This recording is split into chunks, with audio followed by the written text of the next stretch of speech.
আর প্রকার ভোট কি? আমাদের দেশে যেটা কত বলবো সময় কম, আমাদের দেশে যেইভাবে হয় এইভাবে। এখন আমাদের মতো ভোট 10 ভাগ বেশি পাওয়ার পরেও 527টা ভোটের বেশি ভোট যারা পায় তারা সরকার হয়। আর আপনার আমার দেশে এই পপুলার ভোট যারা পায় তারা এর চাইতে ভালো আর শাসন আমরা আশা করতে পারি না। কারণ এদেশের একটা এমবিবিএস ডাক্তারের ভোটের যা দাম, তাহাজ্জুদ গুজারি একটা বিশিষ্ট ইসলামিক আলেমের যা ভোটের দাম, আপনার বাসবাংলার পায়খানা পরিষ্কার করে, মসজিদ বেতর জুতা সেলাই করে, এর ভোটেরও একেবারে। একটা পরহেজগার মুত্তাকি মহিলার ভোটের যে দাম, একটা বেশ্যাখানার মহিলার ভোটের যে দাম, একটা শিক্ষিত মানুষের ভোটের যে দাম, একটা অশিক্ষিত মানুষের ভোটের যে দাম।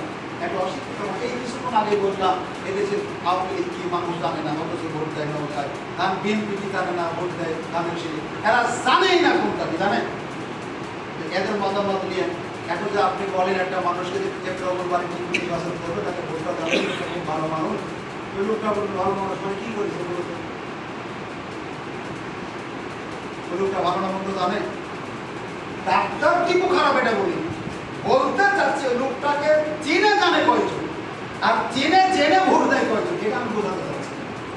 আবার ত্রিপুর দলের কোনো লোকটাকে রাগ করবে না, আমি তাকে দিয়ে বোঝাতে চাচ্ছি, আমি ভালোবাসি, উনিও আমাকে সম্মান করার চেষ্টা করেন, আমি বোঝাতে চাচ্ছি এটা দিয়ে যে ওনাকে জেনে বুঝে যারা ভোট দেন তাদের সংখ্যা কম, আর যারা কম এদেরই মাথা আছে।